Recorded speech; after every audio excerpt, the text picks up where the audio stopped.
Sí, pues buenas tardes. Vamos a estar dos ponentes hoy. Bueno, vamos a contar un poquito qué está pasando en Salburua. Yo voy a explicar un poquito muy rápidamente y me parece que él también lo va a hacer rápido, no sé, según me cuenta. Así que bueno, lo interesante será después pues, el debate posterior y demás, ¿no? Pero bueno, yo voy a contar un poquito la historia de Salburua, de los humedales de Salburua, ¿no? Desde, bueno, pues un poco en general. No sé si se ve bien, pero bueno, sí, creo que sí. Bueno, hasta el año 1857 Salburua se mantuvo en un estado bastante natural. Constaban de tres lagunas principales, Betoño al oeste, La Regana al norte y Arkaute al sureste. En la periferia de la laguna se desarrollaban ricos pastos que eran aprovechados especialmente cuando se secaba la laguna, porque eran lagunas que pues, en verano se secaban, se filtraban al acuífero y entonces pues eso eran unos ricos pastos que eran utilizados pues, por el ganado, etcétera, etcétera, ¿no? En aquella época es de suponer que era uno de los complejos lagunares más valiosos desde el punto de vista ecológico de todo el País Vasco, ¿no? Eran unas lagunas muy cerca de Vitoria, bastante importantes y seguramente constituían un ecosistema pues, muy importante. También hay que decir que en torno a la balsa de Arkaute se extendía un amplio robledal de llanura que era característico de lo que era la llanada alavesa. Luego os voy a poner unas fotos, unas ortofotos, perdón, unas fotos aéreas de distintos años para que veáis cómo ha ido evolucionando el tema. Bien, con la eliminación de las aguas, bueno, en 1857 comienza el drenaje de la laguna de La Regana, más tarde la de Arkaute y finalmente a mediados del siglo XX se deseca la laguna de Betoño. En aquella época las zonas húmedas eran consideradas como zonas insalubres, hubo una desecación espectacular de todas las zonas húmedas de toda España. Porque había mosquitos y bueno, pues por los temas de salubridad, además no se podían cultivar y entonces pues eran consideradas, como no eran consideradas de ninguna manera, eran consideradas directamente a desecar y a utilizar sobre todo para cultivos, ¿no? Entonces en 1857 se empieza a desecar las lagunas. El éxito es relativo ya que la balsa de la Regana fue cultivada, pero la de Arkaute siguió inundándose, no consiguieron desecarla del todo porque el desagüe que hicieron pues no funcionó del todo bien, ¿no? También en esa época, estamos hablando, bueno, pues empieza la tala y el cultivo de una porción de 18 hectáreas del robledal que hemos dicho. Luego vamos a ir viendo cómo el robledal iba desapareciendo hasta prácticamente su desaparición completa. Vale. A mediados del siglo XX, la utilización de maquinaria pesada aumenta la capacidad del ser humano para transformar el entorno y Salburua no escapa de esta realidad, de forma que es en esa época cuando se producen las grandes actuaciones que modifican los medios naturales de la zona. La tala del robledal y el drenaje, así como la mejora de la capacidad de evacuación del río Alegría, consiguen la desecación definitiva de la balsa de Arkaute. A partir del año 1970, una cuarta parte de la balsa de Betoño es destruida por medio de rellenos de materiales inertes que sirven para dar soporte a unas instalaciones deportivas. Por otro lado, el uso agrícola de esta laguna es progresivamente abandonado. Esto da lugar a que se inicie una tímida recuperación ecológica en la zona, muy mermada, ya que a pesar del abandono de los cultivos, el drenaje de la laguna no se inutiliza. A mediados de los 90, los vertidos de residuos, el chabolismo, los incendios o el furtivismo se suman a las abundantes agresiones que sufre Salburua, haciendo un espacio poco acogedor para la vida. Hay que decir que en este espacio de Salburua ha habido varios proyectos, ¿vale? Entre ellos había un proyecto de Diputación para construir la granja modelo, con un canal de la balsa que pasaba por el eje de las lagunas. Les interesaba desecar por problemas de encharcamiento, pero para costear las obras se permitió a los pueblos propietarios de los terrenos, Arkaute, Arcaya y Elorriaga, que los vendieran y así es como empezó a cultivarse en esos suelos. Además, había otro proyecto que era crear un parque temático en esa zona, con oficinas, un estanque con renos, plantaciones forestales, un centro comercial. Bueno, pues había varios proyectos que había para esa zona. Esto que estoy contando viene de un blog de Ataria, que es un poco que cuenta la historia de Salburua, ¿no? Bueno, la restauración ambiental de los humedales y el estado actual es resultado de un intenso proceso de recuperación de los antiguos humedales de Salburua que fueron desecados, pues como ya os hemos dicho, ¿no? La recuperación empieza en 1994. Hay que decir que aunque se cuenta otra historia, pero en realidad hay que al César lo que es del César, y la recuperación de Salburua hay que achacárselo al CEA, cuando el CEA era el CEA, que no es hoy lo que es el CEA. Hoy el CEA prácticamente no es nada, pero en aquella época el CEA era un laboratorio de ideas y además sabían venderlas. Y en este caso supieron vender al ayuntamiento de aquella época, y lo vendieron sobre todo no por una restauración medioambiental como hoy se podría vender, para convertirlos en unos humedales de importancia internacional, sino en realidad lo vendieron para evitar inundaciones. Así fue sobre todo como lo vendieron, para evitar inundaciones en la zona de Gamarra. Dijeron, joder, pues si hacemos unas charcas aquí, que se acumule el agua aquí y tal, pues se evita la inundación, y por eso Salburua es hoy lo que es.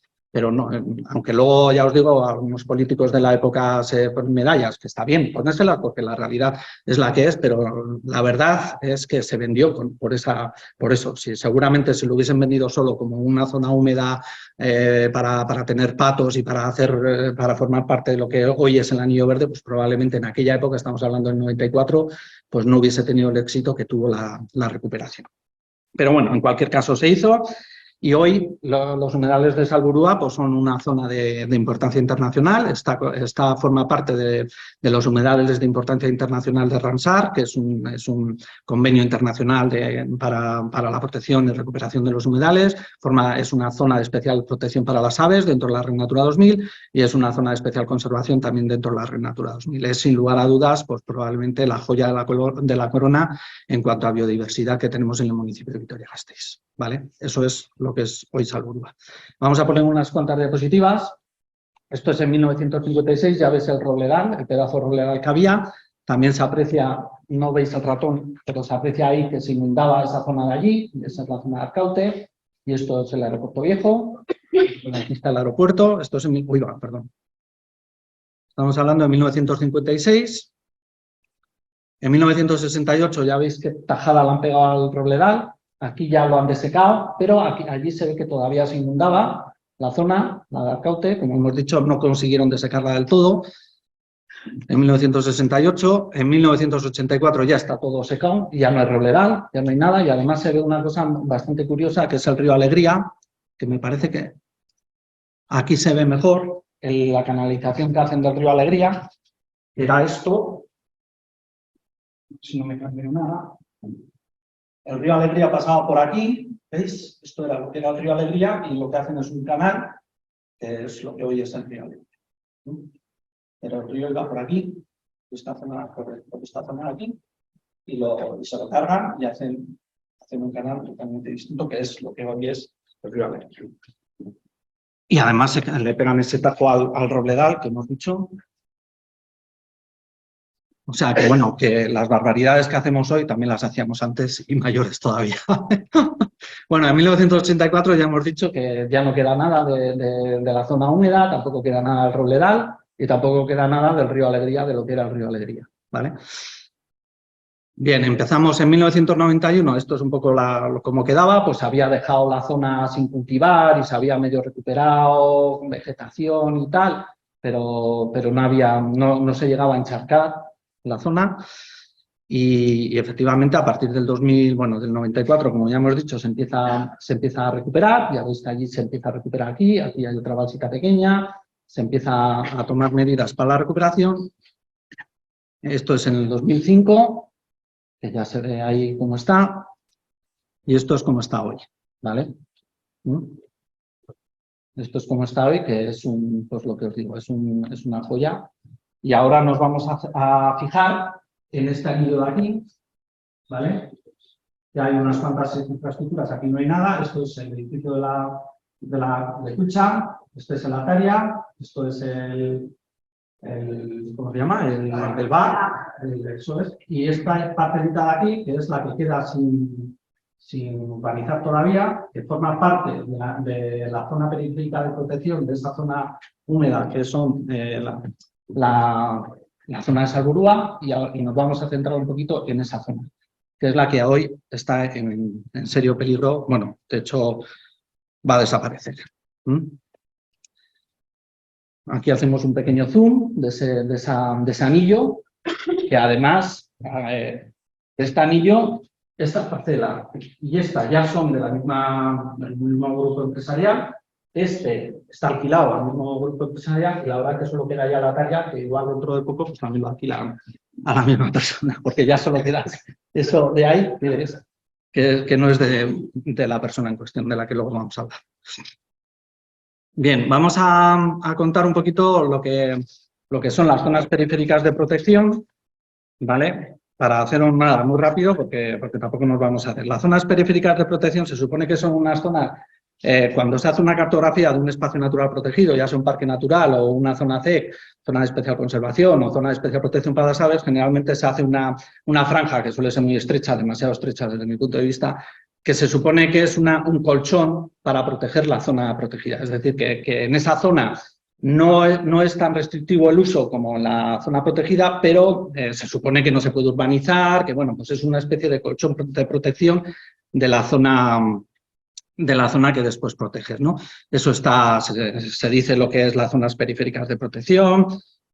Y bueno, y un poco, no voy a centrarme mucho en esto porque esto ya hicimos una charla sobre esta cuestión, sobre los peligros que tenía el anillo verde de Vitoria, y está colgada en la web, pero bueno, luego si necesitáis más datos os lo cuento. Pero bueno, lo importante de esta historia es que la Directiva de Hábitat, que es la que gestiona la Red Natura 2000, dice que todo proyecto ajeno a la gestión de un lugar de la Red Natura 2000 que pueda tener un impacto negativo sobre ese u otros lugares de la red debe ser sometido a una evaluación ambiental rigurosa para garantizar que no causa efectos perjudiciales a la integridad ecológica de estos lugares. Y luego dice que solo pueden ser autorizados aquellos proyectos que, de acuerdo con los resultados de ese análisis ambiental, no es previsible que ocasionen una pérdida de integridad ecológica en algún lugar de la red.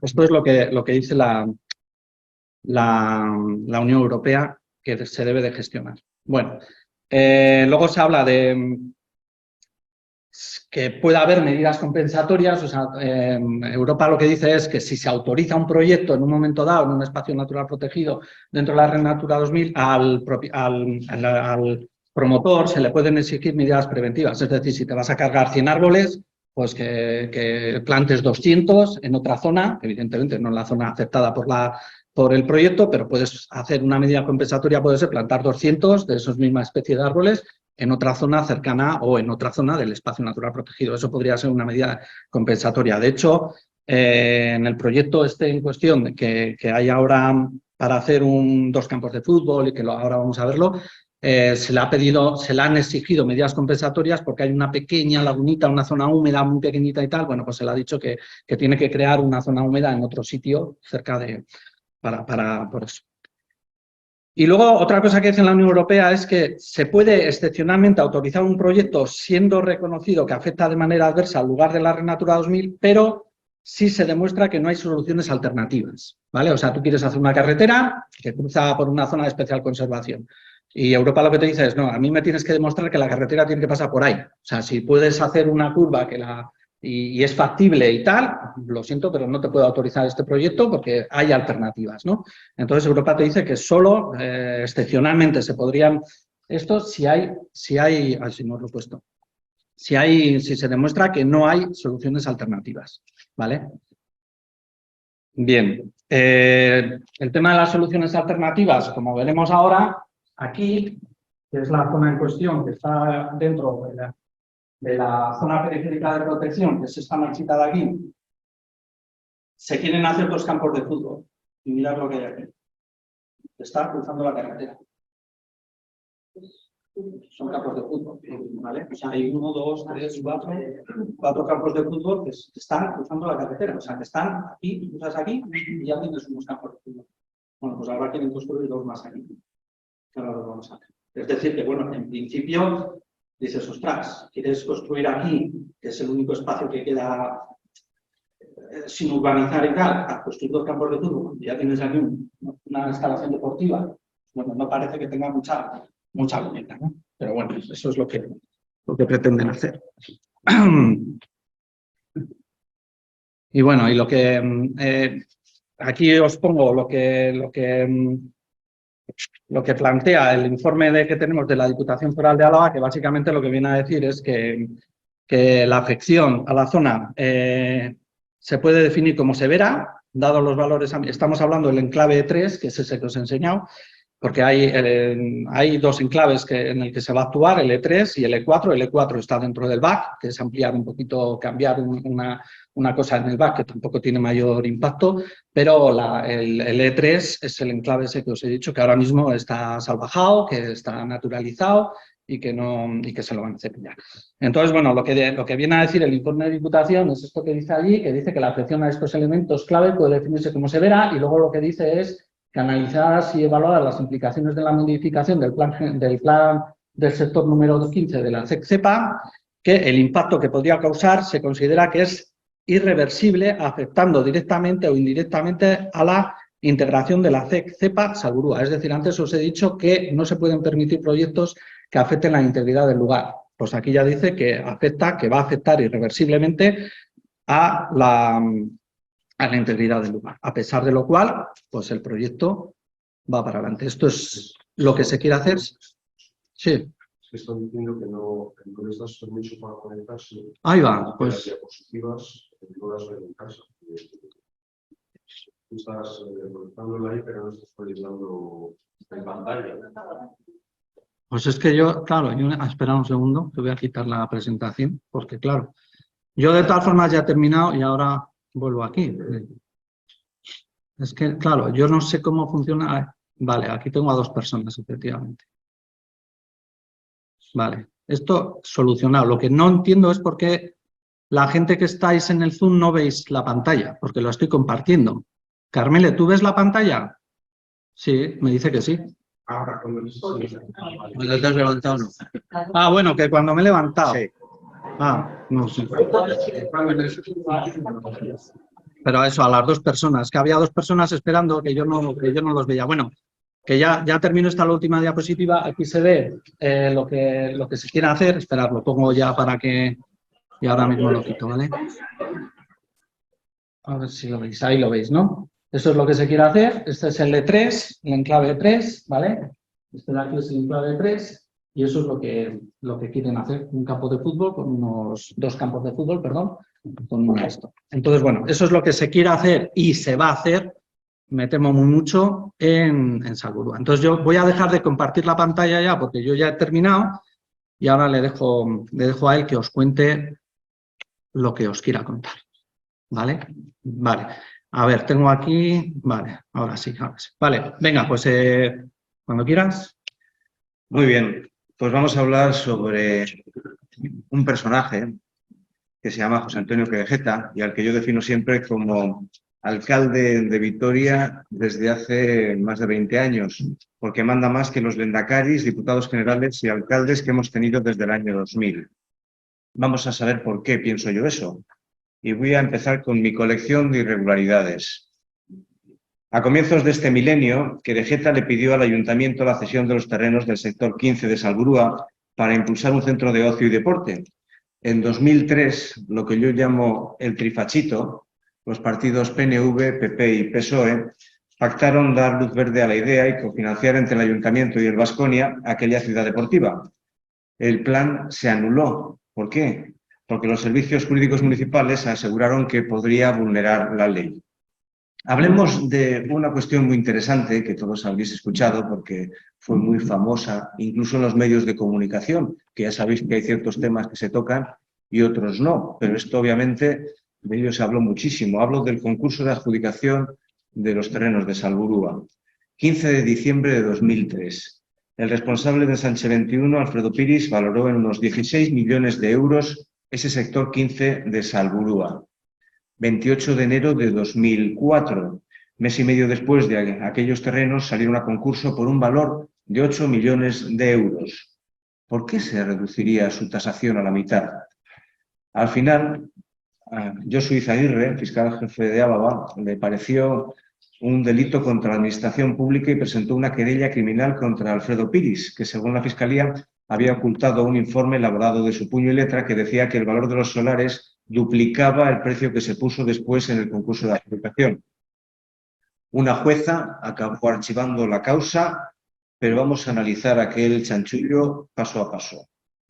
En el sector 15 de Salburua había 5 parcelas. El ayuntamiento solo se reservó una, el centro Ataria. El Baskonia hizo la única oferta por el resto de parcelas. Nadie más que ellos pujaron y el Baskonia se adjudicó las 4 por 8 millones de euros. Antes de ganar la subasta, Querejeta había acordado la venta de 3 de aquellas parcelas, respaldado por el dinero de la Caja Vital. Una de las parcelas se la vendió por 2 millones de euros a la propia Caja Vital. A la promotora Jaureguizar le vendió por 8 millones de euros 2 fincas en las que se edificaron 150 apartamentos tutelados, ¿verdad, Andoni? Tú eres uno de ellos. También vendió por 7,5 millones otra finca a Ebrogan, a la empresa Ebrogan, para edificar un centro comercial. Os acordaréis de cuántas alternativas hubo de distintas marcas que querían convertirse en las que acabasen ocupando ese centro comercial. Pero finalmente el ayuntamiento, 10 años después, prohibió hacer allí ningún tipo de obras. En definitiva, no sé si habéis hecho las cuentas, yo sí, por 8 millones de euros que financió la Caja Vital, el Baskonia hizo un gran negocio. Convirtió aquellos 8 millones en los 19,5 millones de euros que cobró vendiendo las parcelas. Casi 12 millones de beneficio con el visto bueno del Ayuntamiento de Vitoria. El trifachito. La querella contra Alfredo Piris fue sobreseída porque declaró ante la jueza que no ocultó ningún documento y que sus actuaciones fueron convalidadas por los consejeros del Ensanche 21, una sociedad municipal para la promoción del suelo compuesta por políticos de todos los partidos. Pero ya os imaginéis quiénes mandaban entonces. En el año 2000 decidí dejar de hacer crónica política en televisión española en la época en que el jefe de informativos era Alfredo Urdazi, que para mí siempre fue Alfredo un nazi. El karma existe, porque gracias a dar ese paso, el Alavés llegó a la final de la Copa de la UEFA en Dortmund y acompañé también al Baskonia a la primera de las Final Four que ha jugado 5. Yo siempre digo que no ha jugado más porque a mí me vetaron en la información deportiva. Yo estuve en la última en Berlín. Bueno, pues conseguí también acompañarles a Bolonia en la primera de las 5 Final Four, aunque entonces tenía otro formato que no era el de Final Four, sino el mejor que ganase contra el Bolonia en una eliminatoria a 5 partidos. Bueno, pues fue entonces cuando empecé a conocer poco a poco, desde el año 2000, toda la basura que se escondía debajo del césped de Mendizorroza y de la cancha del Bues Arena. Entre 2008 y 2013, la Hacienda alavesa le perdonó una deuda de 10 millones de euros al Baskonia para amnistías fiscales, las de la Diputación Foral de Álava. Querejeta atravesaba entonces por dificultades financieras, ya que el club tenía varios procesos judiciales. ¿Por qué? Esto lo habéis oído también muchas veces.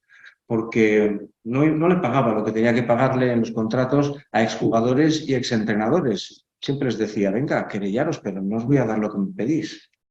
En 2014, la Hacienda alavesa rescató al Baskonia gracias a un acuerdo con la Diputación que se inventó un plan especial de pagos de la deuda vasconista que alcanzaba los 7,5 millones de euros. El entonces diputado general, Javier de Andrés, jamás hizo público este acuerdo, como tantos que se han producido en esta ciudad, que a veces hay acuerdos que en vez de hacerse con luz y taquígrafos, se hacen en un rincón oscuro de un despacho de abogados. Bueno, en 2016 Querejeta quiso que le pagáramos a Escote la ampliación Mendizorroza, lo recordaréis todos, sin consultar al Ayuntamiento de Vitoria, propietario del campo. El Alavés presentó un proyecto que pretendía aumentar el aforo de 20.000 localidades a 32.000. Si la Diputación había pagado los 30 millones de euros que costó aumentar el aforo del Buesa Arena de 9.500 a 15.000 localidades, ¿por qué no volver a usar el dinero de todos para favorecer a los hinchas del fútbol? Afortunadamente, aquella ampliación de Mendizorroza, que pretendía derrumbar el módulo de atletismo Martín Fritz, no se ha producido todavía, pero igual tenemos que esperar, ¿eh? En 2017, y voy acabando, en vísperas de la final de la Copa del Rey que jugaría el Alavés contra el Barcelona en Madrid, decidí contar en mi blog Euskizofrenia los chantajes y amenazas que usaba el Baskonia y el Alavés para evitar todo tipo de críticas. No podíais decir ni siquiera que habían jugado mal el día que perdieron 0-5 o el día que les habían pegado una paliza, porque si no, como decía el periodista jefe de prensa del Alavés y el Baskonia, que te cumplimento, ¿eh? Bueno, pues ninguna crítica se permitía. ¿Quién hacía que esto fuese posible? Álvaro Martínez Berrueta usaba los mismos métodos de extorsión que la asociación Ausbank, cuyo responsable acabó en prisión. Ausbank era la asociación de usuarios bancarios que ganó mucho dinero a través de las trampas, de las irregularidades, de las infracciones de la ley. El jefe de prensa de Querejeta ponía a parir en Dato Económico, en Norte Express y en Quirol Express a quien criticase al Alavés o el Baskonia por cualquier motivo. Cuando denuncié en mi blog Euskizofrenia cómo extorsionaba Álvaro Martínez Berrueta a periodistas, políticos, instituciones y empresarios, se me prohibió acudir a cualquier evento deportivo o rueda de prensa que organizase el Alavés o el Baskonia. Desde entonces no puedo entrar en Mendizorroza ni en el Buesa Arena, a pesar de que son instalaciones que pagamos todos con nuestros impuestos, ¿verdad? Pero son solamente de Querejeta y de sus clubes deportivos. Y él manda en esta ciudad más que un lendakari, más que un diputado general y más que un alcalde. Este veto no lo considero un castigo, sino una medalla de oro que me impongo a mí mismo por haber hecho periodismo, que es ese oficio que tanto incomoda a quienes infringen las leyes. Perdón por el rollo.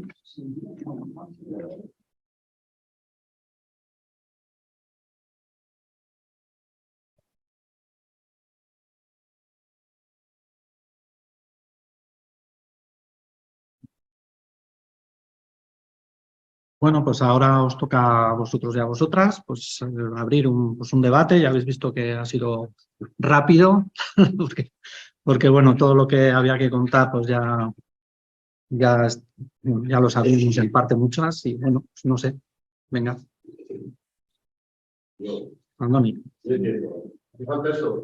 Sí, un poco sí, porque es que como se está grabando... Que yo trabajo en diputación, y lo que digo yo, si medio ambiente, la primera pregunta, luego te toca. La primera parte, si medio ambiente decide que esos terrenos no son vulnerables, están mal a construcción, ¿a qué queremos entonces un departamento de medio ambiente? Está haciendo un informe y se lo trata a la gente. ¿A qué queremos? Porque todos sabemos que esa finca es muy buena. Ahí es una variedad de aves terrible de buena, aparte de los animales. Es lo que pregunto, si de Diputación tenemos un departamento de medio ambiente, ¿para qué coño lo que no vale para nada? Pues eso es una buena pregunta, eso siempre lo hemos dicho, ¿para qué queremos tanto departamento de medio ambiente si luego además los informes que hacen son tan demoledores como el que he puesto yo en la diapositiva y efectivamente luego resulta que no se tienen en cuenta, ¿no? La evaluación de impacto ambiental, pues ya os digo, lo que ha venido a decir es que como se va a hacer... El problema que hay en esa parcela es que esa parcela estaba considerada como urbana, ¿no? El problema fue en el Plan General de Ordenación Urbana que la consideraba como urbana. Entonces, por ahí se han escapado. Que, bueno, pues, que a pesar del impacto ambiental que tiene, a pesar de ser una zona periférica de protección de la cepa Salburua, pues bueno, pues y a pesar de que, como bien dice el informe de Diputación, pues va a tener repercusiones en el lugar, en la red Natura, pues, y no se debería de permitir de ninguna manera, pero bueno, pues lo van a hacer y el estudio de impacto ambiental pues va a ser positivo, porque se ha dicho que esa pequeña zona húmeda que había allí, pues la van a hacer en otro lado, que no sé dónde la van a hacer, que en principio además la tienen que hacer antes de empezar las obras, que eso ya vamos a estar atentos a ver si se hace o no se hace, porque en principio las medidas compensatorias se tienen que hacer antes de empezar las obras en el sitio. Entonces, bueno, ya veremos a ver dónde hacen esa pequeña charca, que no lo sé, pero bueno. Pero una medida compensatoria Que no tiene sentido. Buena, está protegida. Que no tiene sentido, pero es que esto de las medidas compensatorias es así. O sea, por ejemplo, hay algunas zonas húmedas donde está la rana ágil, por ejemplo, que es una especie en peligro de extinción y tal, y lo que plantean es coger esas ranas y llevarlas a otro sitio. Dices, ostras, eso no es una medida compensatoria, eso es una barbaridad. Si las ranas están ahí es porque tienen que estar ahí, punto, ¿no? O sea, pero bueno, esto es así. O sea, bueno, se me ha olvidado poner la última diapositiva. Joder, voy a poner que de alguna forma, con esta última diapositiva que voy a poner, que se me ha olvidado, que la tenía y pensaba que había terminado, con eso se ve claramente por dónde van nuestros políticos, ¿no? La voy a poner ahora mientras él comentaba algo que quería comentar. Sí, es que teniendo aquí a Andoni Díaz no quería perder la oportunidad de que nos ilustrase respecto a esas especies protegidas que además de Querejeta habitan en ese entorno y que corren peligro como estos planes se desarrollan. Habéis hablado de esa rana ágil, pero también yo siempre me acuerdo de los reportajes que hemos hecho en torno a los bisones europeos que también habían convertido esas charcas en su hogar. ¿Cuántas especies más van a sufrir las consecuencias si es que esto se lleva a cabo finalmente? Tenemos marcas, garduñas, etiquetas. Martas, garduñas, jinetas. Y aves, todas las que tenemos. Son las que podemos imaginarlo. Esto que he puesto aquí lo aclara todo. Estos son unas declaraciones muy recientes del alcalde de Vitoria-Gasteiz, donde plantea que ante una posible ampliación de Mercedes, dice claramente que si Mercedes nos pidiera parte del bosque de Zabalgana o todo para su ampliación, no lo dudaría, ¿no? Esto es Gorka Urtana, alcalde de Vitoria. Eso es lo que tenemos. Eso es lo que tenemos. Y esto lo dice todo y lo aclara todo, ¿vale? Aquí los que mandan son los que mandan, Mercedes. Pero yo solo digo una cosa, que no soy intocable, porque cada vez que se está llevando, tanto el periodismo como persona, la verdad es que hay que seguir así. Entonces todos intentaremos, por lo menos intentaremos, y esta gente no son intocables. No son intocables. Piensan que van a hacer lo que quieren, pero no. Y ya sabes temas que hay. Yo a ti te lo agradezco en nombre de todos alaveses porque como cazador de furtivos y a través de la vía legal y de las demandas, de las querellas, de las denuncias, has conseguido, pues eso, un logro que hemos todos de reconocerte, Andoni. Gracias. Diana, querías preguntar. Sí, se me ha venido ahora la pregunta, si el sector 17 no se va a urbanizar porque se les ha pasado el tiempo, se supone el ayuntamiento no les deja urbanizar porque se les ha pasado el tiempo de construir. Y a este no se le ha pasado el tiempo, o sea, aunque sea urbanizable el terreno, lo tienen comprado desde hace mucho. No había un periodo para hacer otra cosa. ¿Por qué no se hizo Intercor? O sea, iba ahí, en esa parcela. Yo creo que hubo varias alternativas. Tampoco puedo decirte cuántas firmas intentaron hacer ahí su centro comercial, pero creo que fue el ayuntamiento el que dijo que no se podía hacer. ¿Te recuerdas tú ese dato? Sí, sí. ¿Y por qué no se pudo? Pues por el impacto que iba a tener un centro comercial en esa zona. Eso fue lo que dijo el ayuntamiento. Un centro comercial ahí iba a tener un impacto sobre los humedales inasumible.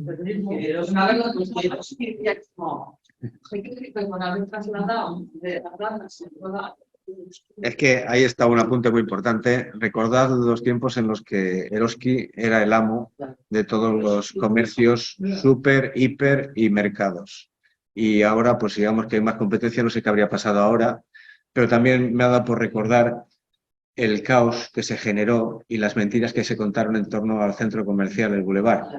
Yo que llevo viviendo en Betoño desde el año 98, todavía recuerdo cuando en tiempos de Alfonso Alonso, cuando era nuestro alcalde, hubo unas prisas tremendas por inaugurar el centro comercial antes de unas elecciones generales en las que él se presentaba a diputado por el Congreso.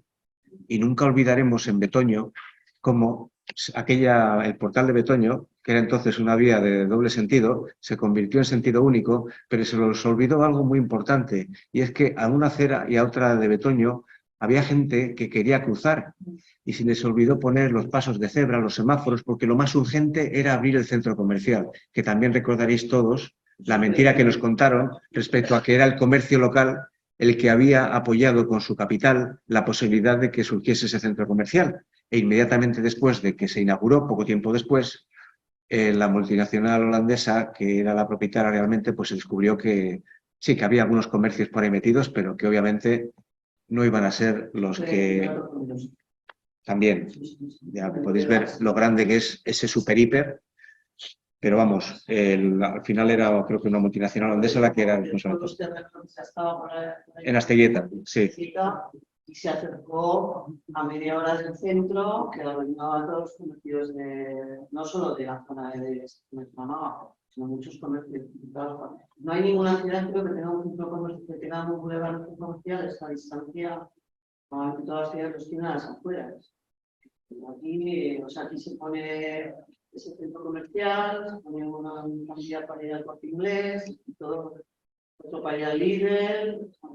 Es que habéis mencionado varias veces la palabra Eroski y parece que en este país, cuando se toca la vena de algo que esté vinculado con Mondragón, Corporación Cooperativa, como es una cooperativa, parece que no se puede atacar lo que es una cooperativa, pero todos sabemos lo que ha pasado en este país, en esta comunidad autónoma, con la cooperativa de Mondragón y todas las cooperativas que hay por debajo y las preferentes que obligaron a que una directora de Kontsumobide tuviese que irse porque ellos decían que no había pasado nada, cuando multitud de vascos y vascas sufrieron aquella estafa millonaria como tantas que hubo en la época aquella en todo el sector bancario y también en el sector comercial, porque si tú necesitabas dinero había trampas legales que podías utilizar. De todas maneras, o sea, tal como vemos, por el tiempo que ha pasado, hablamos desde el año 2003 y tal, es decir, ha habido gobiernos de los tres colores, por decirlo de alguna manera. Ahora está el PNV y tal, es decir, este hombre que aquí hay en Vitoria tenemos un vínculo profesional que es Policivil del Mundo, que tenemos un centro así en Vitoria que se reúne en algún choco especial y porque claro, el cuñado de un senador es el jefe de la Hábitat, que era ludópata y le ponen como jefe de la Caja Vitalmente al lobo guardando y luego se te pongo aquí te pongo la Cámara de Diputados. Este es el suelo. Luego llegan los del PP, porque Alonso no solo va a ir a como de bar, luego el pelotazo cuando se iba a hacer el auditorio ahí que estaba lo de la zona de Curroca y tal, que los terrenos eran de su madre, también estaba ahí, también le acusaron de claro, esas son las convivencias que puede haber que se supone, ¿no? Lo que yo pregunto es que, como ya sabemos, por ejemplo, a través de lo que cuentos a Oscar de la Yeta, que aquí no hay manera de que se cree una fiscalía de anticorrupción en el País Vasco y tal, ¿no? Existe la Fiscalía de Delitos Económicos, porque suena mucho mejor, ¿verdad? ¿Alguien sabe que haya algún caso de corrupción en Euskadi? Aquí no se corrompe nadie. Delitos económicos sí, pero ¿para qué? ¿Cuánto se investiga por parte de esa Fiscalía y por debajo de todos los ertzañas que tendría que haber trabajando para capturar a los tramposos? A Óscar Zelaieta, que yo siempre digo que es el único periodista que investiga en Euskal Herria, todos los demás tratamos de hacer nuestro trabajito, pero cuando a Óscar presenta un libro, yo siempre digo que menos mal que hay gente que puede destapar todas esas basuras que tenemos debajo. Lo que pasa es que a lo largo de la que seguir es que con gente como tú, o como a Óscar, o como cuatro que estamos por aquí dando guerra, no se apuntan, ¿eh? O sea, nosotros formamos parte de ese sistema. Cuando el caso de yo recuerdo a Fredita que tuvo un juicio, explicaba todo lo que estaba pasando con la corrupción y demás. Pero bueno, en realidad nos han colgado la etiqueta de locos, de gente que anda por ahí pues, contando cosas y tal, y saben que hacen un poquito de daño, pero no mucho. Pues, se da cuenta y la organización que tienen solo avanza sin ningún problema. Y el problema es que todo el mundo en Vitoria sabe quién es el jefe. Todo el mundo se imagina, hay un imaginario ahí de todo lo que hay detrás. Pero yo, ¿cómo se puede romper esta barrera que hay? ¿No? Nunca va a ocurrir. Y has hablado antes de un choco, todos nos acordamos de Catalla, ¿verdad? Y del caso de Alfredo de Miguel y cómo a través de un choco y de las familias que se reunían allí, esos matrimonios, pues acabaron, por lo menos ahí pagaron las consecuencias, unos cuantos, y sufrieron las condenas que hubo. Pero claro, habiendo un trifachito de 3 partidos, cada uno tiene su choco, tiene sus negocios, y entre los 3 yo siempre pienso que dicen, oye, nos lo estamos repartiendo, no me digas nada, que tú haces lo mismo que yo. Afortunadamente ahora hay más crecidos y algunos de ellos siguen diciendo no, no y no. que es lo que hay que decir cuando algo favorece solamente a los de bolsillos grandes. Sí, de todas maneras, además, es que estamos hablando de una situación de poderes fácticos. O sea, el asunto de la famosa universidad del deporte, cuando tenemos una universidad pública y tenemos una facultad de educación del deporte, es que es surrealista. Entonces, bueno, ¿cómo es posible? Sí, ya sé, pero es que no puedo hablar. ¿Cómo es posible que se tire para adelante desde el punto de vista de las instituciones, que se tire para adelante, se haya visto bueno que se siga para adelante, o tendrían que haberlo precisamente eliminado por lo menos el apoyo? ¿Qué poder fáctico real tiene este personaje? Y bueno, los que lo rodean para tener capacidad de, digamos, de imponer a las instituciones lo que sea. Pues que me estoy acordando ahora de lo que yo he visto durante los 17 años que cubrí la información deportiva. Me estoy acordando de las personas que estaban ocupando los palcos del Bues Arena.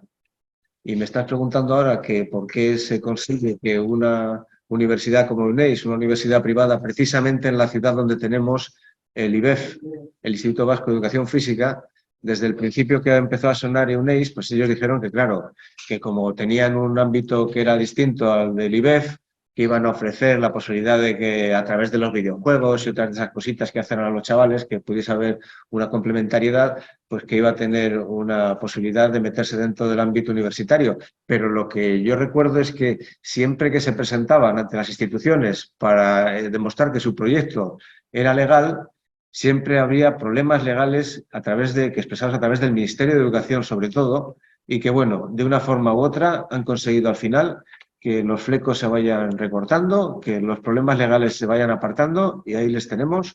Una universidad, además, que no es nada elitista. Creo que cuestan solo 8.000 euros por alumno cada año, ¿no? Es para todos vosotros, para vuestros hijos y nietos, que cualquiera de ellos se pueda meter para estudiar lo que haga falta. 8.000 euros al año, es una tontería. Una cosa para los que estáis en el Zoom, también podéis levantar la mano y podéis hablar si queréis, ¿eh? Para los que estáis ahí viéndolo. Los campos de fútbol esos que están, ¿cuál es el proyecto de que haya los campos de fútbol? Os lo voy a explicar yo porque también quería intervenir en una cosa. Ya sabéis que el día en que quiso comprar también la ciudad deportiva de la Michelin, la ciudad deportiva que hay en Betoño, el ayuntamiento pidió 16 millones de euros y obviamente en el Alavés y en el Baskonia, en el sector Querejeta, en nuestro alcalde, el lehendakari y diputado general, no entendía que tuviese que pagar dinero cuando aquí todo siempre ha salido gratis. Entonces ahora dice, pues venga, me hago 2 campos de fútbol nuevos y esos siguen siendo instalaciones municipales, de momento. O sea, los 2 campos van a ser municipales. No, digo que los campos que existen ahora en la ciudad deportiva de la Michelin, la vieja Michelin, esos campos siguen siendo municipales porque el Querejeta no quiso comprarlos por 16 millones de Pero euros. los hacer sí van a ser privados. Claro. Pero ¿qué va a hacer ahí? Fútbol, es que no entiendo. Dentro de UNEIS ¿Cuál es la actividad? se supone que cualquier tipo de actividad que se realice necesitará campos de fútbol porque allí no tienen, en ese sector de Sabura no hay campos de fútbol. Y entonces podrán hacer al final lo que quieran. Sabura es suyo, ¿no? Pues harán lo que les dé la gana. Y otra cosa es que... Eso es. No. No. Sí, campos que dentro de 5 años se convertirán en otra cosa.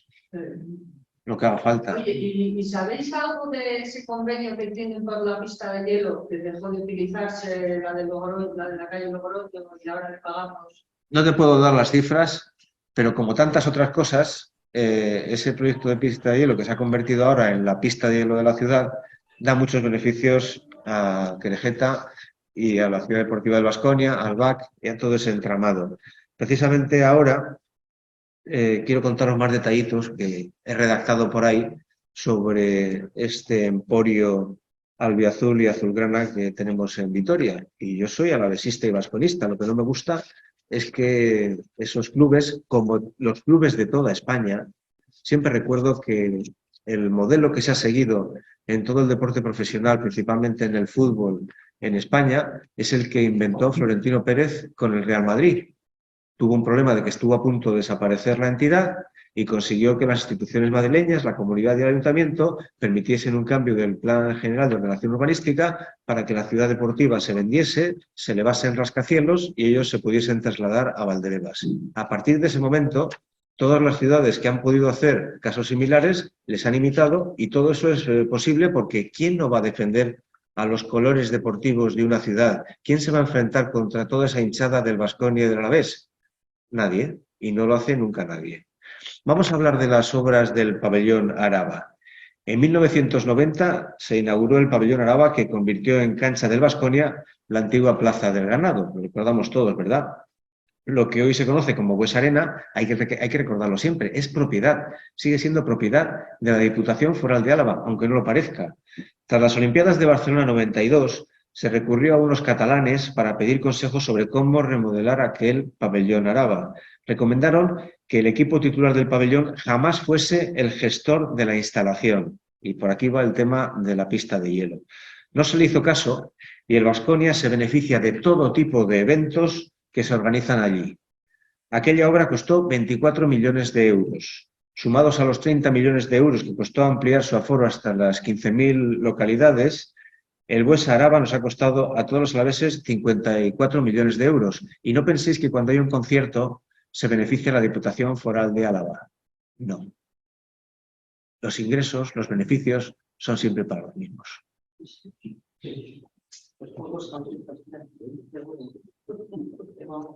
Sí. Micrófono para José Emilio Gómez. Acercarle... Bueno, O bueno, grita, puedes gritar si no quieres que te vean. Estás bastante disimulado con la mascarilla. No tengo decir que se hizo lo digo de memoria, podría contratar. De memoria puedo decir que cuando se hizo la pista de hielo en el del bar, hubo un convenio de colaboración con el ayuntamiento, no sé exactamente, no recuerdo si era 25 años, a 600.000 euros el año que tendría que pagar el ayuntamiento de Baskonia, porque hay que estuviese implantado la pista de hielo. Por supuesto, para darles algún año con un solo. ¿No? Ahora mismo lo desconozco, pero sí se va a emitir. Y bueno, preguntaros, que aparte de informarnos, como podemos estar aquí todos, a nuestra opinión que realmente podemos hacer como ciudadanos, ¿no? Porque ¿hay algún partido que esté en contra del traslado de las ranas a la grúa o de ahuyentar a especies protegidas? Sí los hay. sí, sí que los hay, pero él yo creo que lo ha dicho bien claro. O sea, hay... un momento, Carmele, por favor, ¿puedes quitar la cámara? Es que no sé por qué carajo, se supone que tenía que salir aquí el hablante y sales siempre tú. Tienes un afán de protagonismo que no sé qué te pasa. Quita un poquito la cámara y así os quito yo a vosotros de la cámara. Eso es. Y así aparecemos, se supone, y sigue apareciendo Carmele. Esto es la leche. No, ahora apareces tú. Ah, vale, ahora no, pero aquí tendría que aparecer yo. Ese es el hablante. Bueno, a ver. Ahora, vale. Así mejor, perdonad. No, lo que digo, el problema es que los tres partidos que han gobernado el Ayuntamiento de Vitoria son los que son, y son los que hoy por hoy tienen una mayoría aplastante en el Ayuntamiento de Vitoria-Gasteiz. Y eso es así, ¿no? Y es que no hay por donde los otros dos partidos. Bueno, yo en este caso, EH Bildu no sé muy bien qué opina del tema. No sé si tú sabes muy bien por dónde cogea, pero desde luego el Carrequín sí que ha sido bastante crítico con toda esta política y de hecho me consta que en los presupuestos sí que, porque claro, no hablamos de los presupuestos, pero yo que he estado viendo los presupuestos de Diputación ahora, se lleva 1.600 millones de euros el Alavés creo que es el Alavés o el Baskonia, no me acuerdo cuál de los dos, 1.600 millones de euros en dos subvenciones de 800.000 euros, ¿eh? O sea, 1.600.000. Eso, 1.600.000 en dos subvenciones de 800.000 euros. Sí que se votó en contra. Por eso. Pero dentro del caso que podemos estar hecho, ¿no? Sí. De cosas. Y ha sido también, y ha tenido bastante fuerza, porque luego a la hora de dar votaciones, 3 y 2, por muchos representantes que tenga, pues, Yo creo que históricamente tanto EH Bildu como Elkarrekin Podemos son los que han dicho no. Pero no sirve de nada por eso, porque son una minoría dentro del ayuntamiento y de la diputación. Hemos tenido un alcalde dos alcaldes del Partido Popular, ahora tenemos uno del PNV y hemos tenido un socialista, o sea que es lo que hay. Yo creo que esto al final hay que llevarlo por lo judicial, con buenos abogados y paralizarlo por lo legal, basándose en normativas incumplidas, en normativas de control, incluso en la normativa de contratos que prohíben contratar con empresarios o empresas que han cometido delitos y han sido condenados por ellos. Entonces, al final esto es pasta y buenos abogados, que da igual que sea, no sé, me da igual de ecologista, de quien sea, pero hay que poner pasta, hacer un crowdfunding, poner pasta, contratamos y frenar, que es lo que les jode, porque dice, bueno, no te lo paro, pero te lo estoy, por lo cual ya estás perdiendo dinero y oportunidad. Y yo creo que un buen momento para empezar sería esto, que se saluda, porque lo de Mendizorroza en parte se paró porque salió que había unos informes internos de técnicos del ayuntamiento que no pueden hablar de ellos si se lo prohíbe su jefe, pero sí si les convoca la web. Entonces, hay informes técnicos de patrimonio, de deportes y de otros que decían que eso era ilegal, una cesión a 70 años, en la que todo lo pone el ayuntamiento, en la que se ocupan espacios que no, pues tan neoliberal, tan partidario de la libre empresa, que crea empleo y riqueza, cómprate un terreno en Izabala, haz un taposillo para tu equipo y seguro que lo vas a cumplir.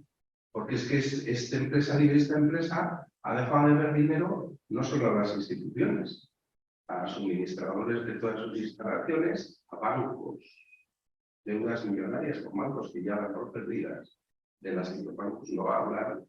Y entonces, pues yo imagino que pues, hace falta abogados especializados en esto, porque están acostumbrados a un territorio muy fácil. Si a veces no hace falta parar, solo con poner mayor rotamiento para que se gasten las ruedas, ya les pones el plan. Entonces, hay muchas ilegalidades, pues lo de Izarra es alquiler millonario para que recupere la no sé qué dinero, o sea, es que la contratación de publicidad por la patilla, los campos de fútbol, que es un municipal y foral, y están pagando su contratar la publicidad, o sea, un montón de cosas que pasa y abogados, por lo político es imposible aquí, es una partida provincial. la justicia ha topado. Ya, pero No es una cuestión de... pero como los abogados No. y con los frenas, mira que yo me gano un del ayuntamiento, que se digo, Pero no a querejeta, ¿eh? Pero sí, sí, ellos juegan a eso. Ellos juegan a eso con la administración y con otras empresas. A meterles con si solo dices, mira, es que esto entramos en conflicto hace 3 años. A tomar por culo el plan que tenías. Ya se te ha jodido. Pero para que se pague en un proyecto, porque hay una cuestión legal que se las impugnaciones. Empiezas con las impugnaciones administrativas, con referencia al Plan General de Ordenación Urbana, con referencia al convenio de Pansar. Haces una alegación, entonces aquellos se mosquean y mandan unos a inspeccionar a ver qué está pasando, que nos ha llegado una queja. O sea, meter ruido, igual que sirve lo de la prensa, y lo de la prensa es que sirve. Si consigues meter en medios de comunicación bulla y que algo pasa y que no sé qué, vaya, se salva las cosas. Preguntarle a Andoni cómo es posible conseguir todo eso, pero también habéis hablado de abogados y yo me gustaría, en este caso, no voy a citar tu nombre, pero cuando Querejeta hizo que el Baskonia floreciese como ha florecido, una de las claves es que tenía el mejor abogado de Vitoria, y no voy a citar su nombre por si acaso se querella contra mí. Y cuando has hablado, cuando estamos hablando aquí además de Ayuntamiento y Diputación, me gustaría hacer una barrera entre los funcionarios que están debajo de ese nivel político y que trabajan, y los políticos que a veces mandan a los funcionarios que hagan cosas feas. Y me he acordado de un caso al que yo llamé el marotazo. Cuando el señor Javier Maroto, alcalde de Vitoria, hizo que se construyese un edificio en San Martín, las actuales instalaciones municipales nuevas, y funcionarios del ayuntamiento repartieron aquel contrato firmado sin luz ni taquígrafos a todos los medios de comunicación de Álava para que se enterasen lo que había de mierda en aquel contrato. Bueno, pues nadie publicó nada salvo Euskizofrenia. Sí, pero si hay una denuncia judicial en base a esa información, con el caso de Miguel, ha acabado medio no sé quién, medio no sé cuánto, pero algo no va. Sí, mucho. Sí, han tenido que dimitir, han tenido que no sé qué, ha habido gente con penas, ha tenido que salir a la empresa, porque igual ya sale en empresa nacional, aunque aquí no lo quieran sacar.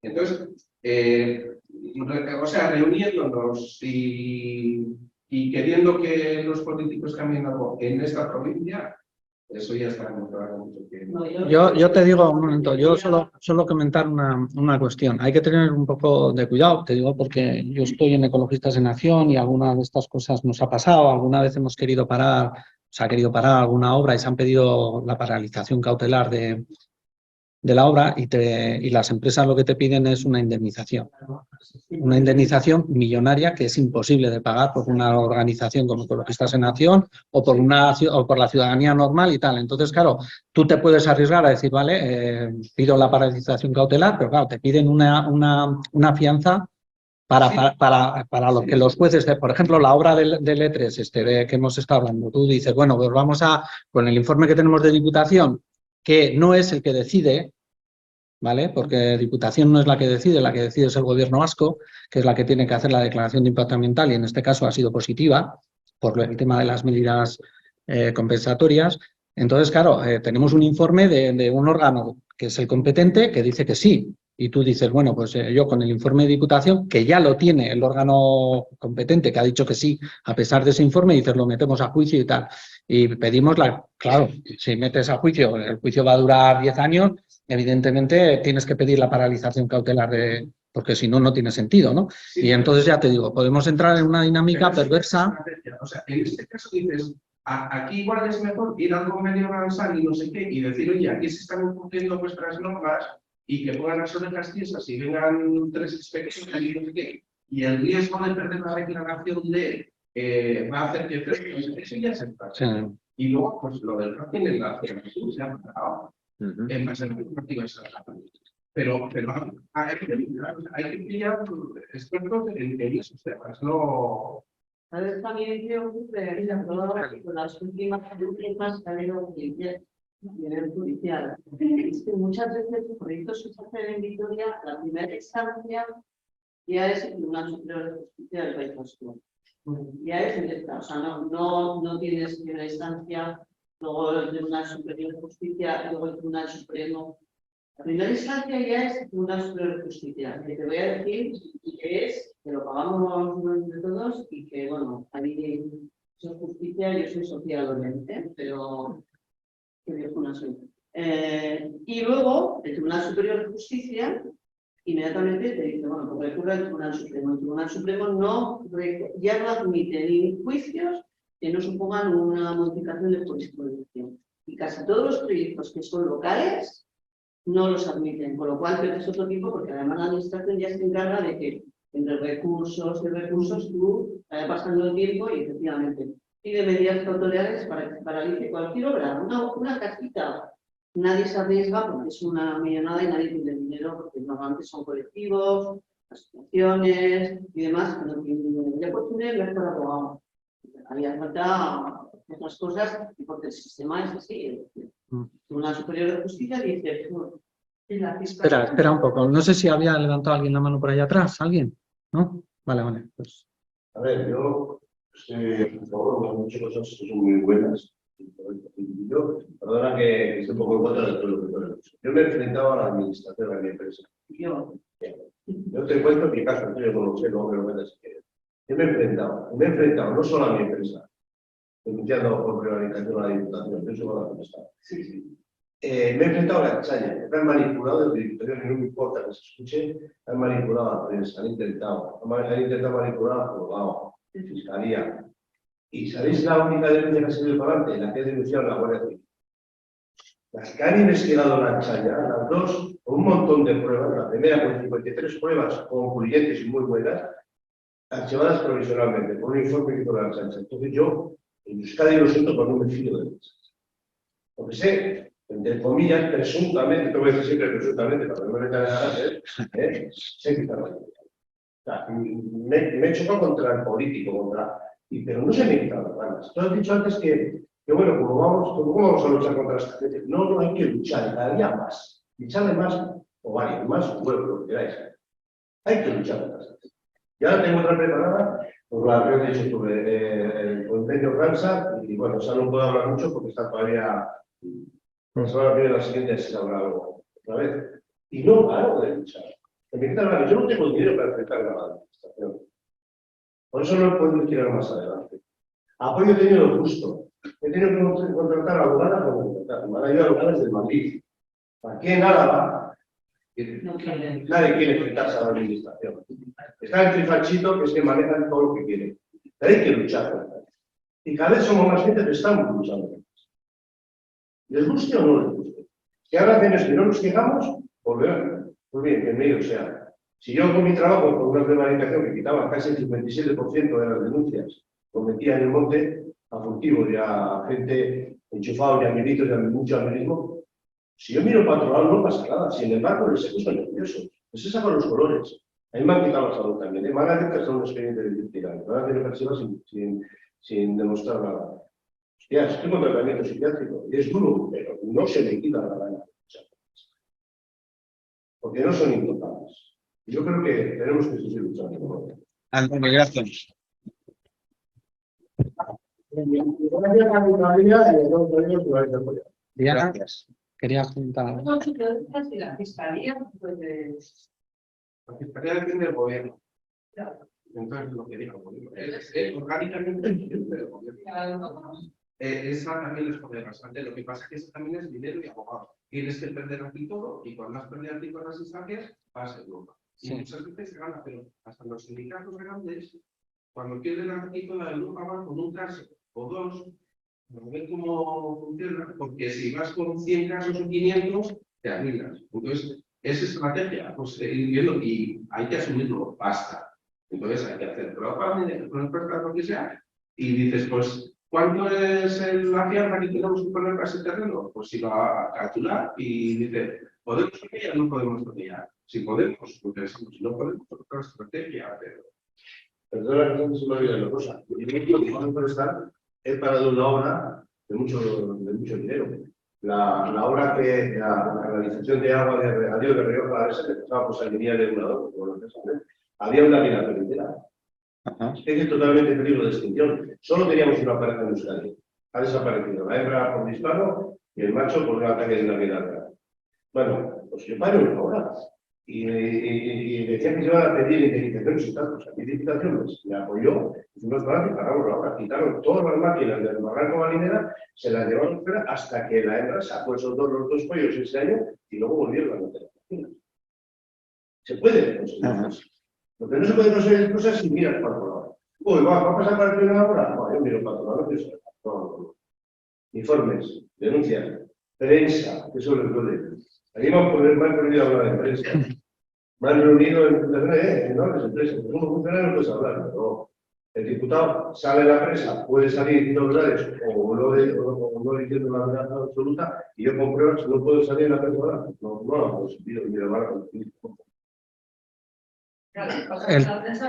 Eso te iba a decir, que tenemos un problema, y eso desde Benetaco Green lo hemos vivido desde el nacimiento de Benetaco Green, y es que tenemos un apagón informativo en Vitoria que yo no había visto en mi vida. O sea, es increíble. O sea, las asociaciones son ecologistas, Frutero A y Adecuado, que soy yo de la asociación de vecinos. Nos fuimos de los encargones y tal. Desde entonces no nos publican nada, por ser las iniciadoras de movimientos. Luego hay más sitio, ¿no? Tienen que ver el gris con el Adecuado. Pero no, porque, bueno, y de hecho algunos hasta peligro que te quita la subvención, bueno, todo, pero bueno, sí, que trata militar comparado con todavía más. pero el silencio mediático es total y cuando te llaman es porque les han dicho los del ayuntamiento, pues mira, vamos a hacer un reportaje, es que ahora acabo de hacer el tranvía, ¿no?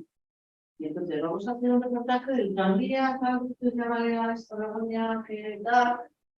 Ya lo no, para que no mira, que no te llamaba esta, al otro, no sé qué, te ponen dos bodas que me han dicho eso, pero te ponen otra cosa.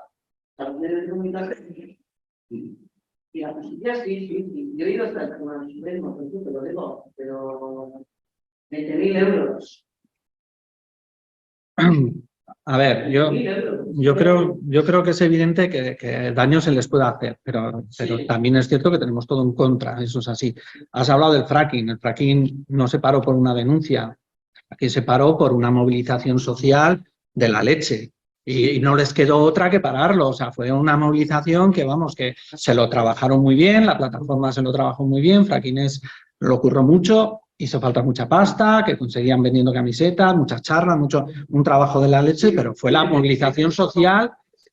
Pero el rollo administrativo fue que el ayuntamiento de Vitoria por la presión, claro, pero no dio el permiso. A ver, pero Óscar le está pagando eso y algunas cosas. Entonces, tiene que ir todo. O sea, está claro que salvo que seas un millonario, solo ir a anuncios y meterse en social, pues no sirve de nada. Pero esto es el Norte Express. ¿Qué es el Norte Express? ¿Qué presupuesto tiene? ¿Qué tiembla?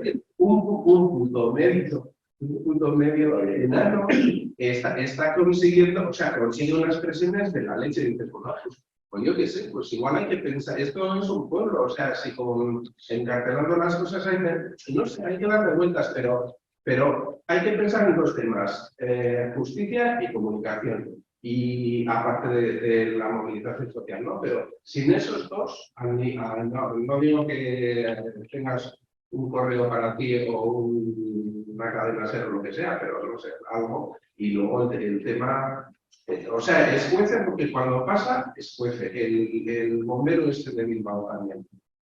Sí.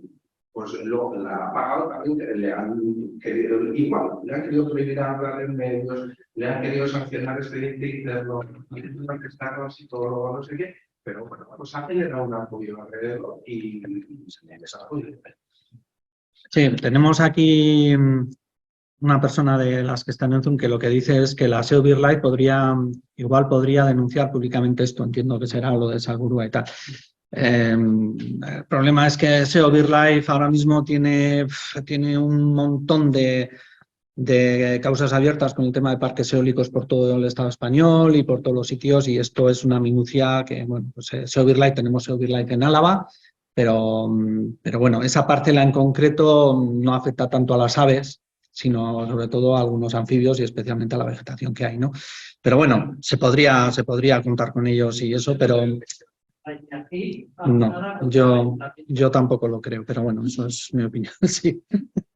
Sí. Simplemente quería hacer un comentario cuando has mencionado a Norte Express y como estamos aquí parece que siempre estabas poniendo al ayuntamiento como un ejemplo de las cosas que van mal. Voy a sacar aquí la cara por Gorka Hurtaran, que cuando debutó como alcalde en esta ciudad, que por cierto acordaros a quién sustituyó, cuando Gorka Hurtaran debutó en la alcaldía como alcalde de Vitoria-Gasteiz, canceló todas las suscripciones que tenía el ayuntamiento con dato económico y eso le costó el que le pusiesen a parir cada vez que abría la boca. Hay que decir que de Andrés también hizo lo mismo de invitación. ¿Eh? De Andrés también hizo lo mismo de invitación. Y ahora las han vuelto. No tengo datos respecto a quién está suscrito a dato económico. Sería muy interesante que algún fiscal, algún juez o que los erchañas que están dentro de esa Fiscalía de Delitos Económicos se pusiesen a investigar los papeles que hay debajo de ciertos medios de comunicación. Igual no solamente debajo de Dato Económico y Norte Express, porque estoy totalmente de acuerdo contigo. Los medios funcionan en función de criterios políticos y comerciales.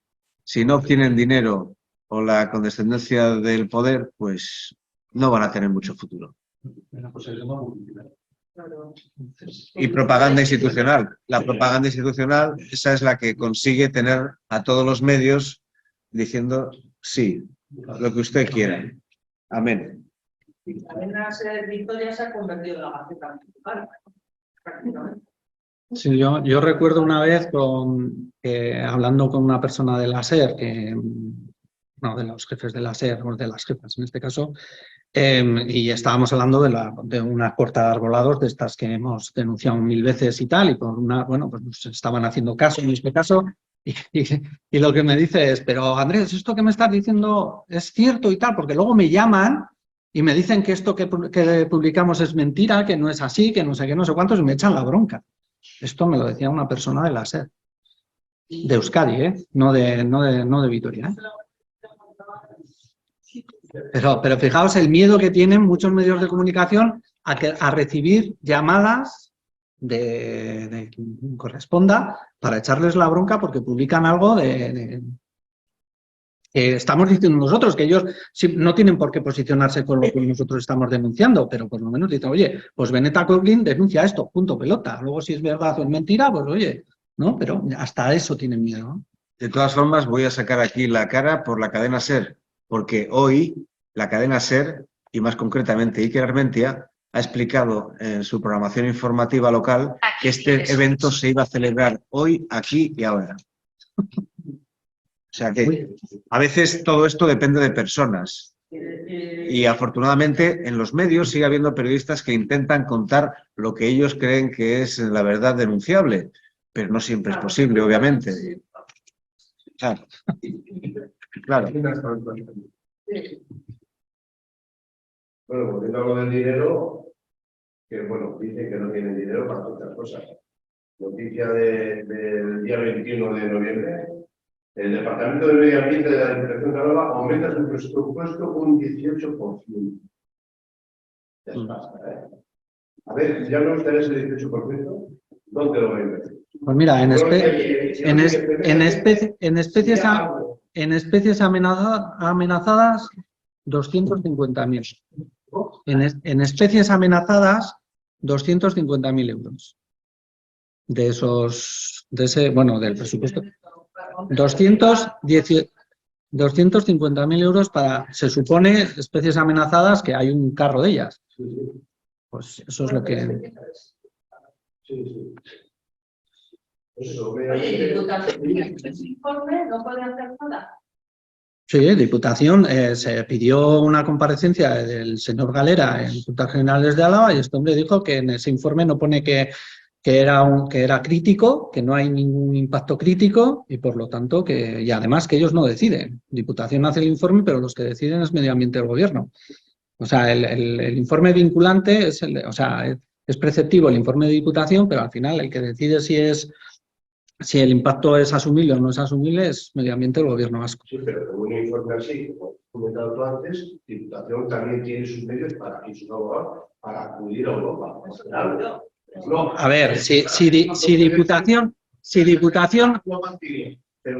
A ver, está claro, el parque eólico de Árcamo y el parque eólico de Iturrieta se tumbaron por los informes demoledores del Departamento de Medio Ambiente de Diputación. ¿Vale? Eso es así. Entonces esto se podía, con eso que os he puesto ahí en esto, se podía haber tumbado perfectamente. El problema es que no se ha tumbado, por lo que sea. Pues es una zona que es cierto que está en el Plan General de Ordenación Urbana, porque lo que decía parece ser que Medio Ambiente del Gobierno era que el fallo era ese, que se habían recalificado esos terrenos como urbanos y que entonces, claro, era muy difícil, a pesar del impacto que puede tener y tal, pues era muy difícil no permitir eso. Porque que conste que esos terrenos estuvimos mirando a ver de quién eran, y eran de una empresa que ahora no me acuerdo cuál era, que curiosamente mirando los sponsors que tenía el Baskonia, estaba la empresa esta. O sea, que no es del Baskonia propiamente dicha, pero era una empresa de Madrid que parece ser que se dedica a comprar estos tipos de suelos para luego venderlos. Y, joder, es que no me acordaba cómo se llamaba, pero luego, curiosamente, ya os digo, mirando los sponsors que tenía el Baskonia, estaba en la misma empresa a la que supongo que le habrán comprado los terrenos. Cuando la Diputación va a expropiar con un interés público, la carretera, que es un bien público también, cuando quieres expropia, ¿no? Claro. Ya lo sucede. ¿Tiene intereses comunes un ambientismo? ¿Qué es? No, pues está claro, está claro. Y lo que te has dicho, bueno, el lobo también, se aceptaron las esperas de lobo. Y tenemos poca gente, pero conseguimos pagar las esperas de lobo. O sea, que hace las cosas malas. No, que sí. Y lo que pregunto es, se le ha pasado el plazo de construir con el sector 27. Pero es que igual no se le ha pasado el plazo de construir, porque igual es que no lo sé, yo ahí no tengo ni idea, porque no. Tú puedes, yo me imagino. A finales del año 2000. Claro, Pero- ¿Cuál fue el plan general? Eso es una novedad.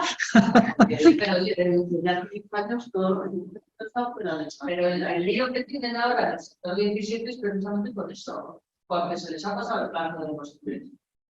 Bueno, pero igual tenían un plazo. En esta parcela igual no lo sé, que no lo sé, no lo sé, porque en esta parcela en realidad, ya os digo, ha pasado varios proyectos, pues eso, el de un centro comercial, o sea, han pasado varios proyectos y ninguno ha cuajado más que este, ¿no? Que es justo, pues bueno, pues igual es que no tenían, pero es que no son de él. Bueno, pero se vendieron Sí, bueno. en el año 2004. Pues es que han pasado. No sé. Yo sé, por eso les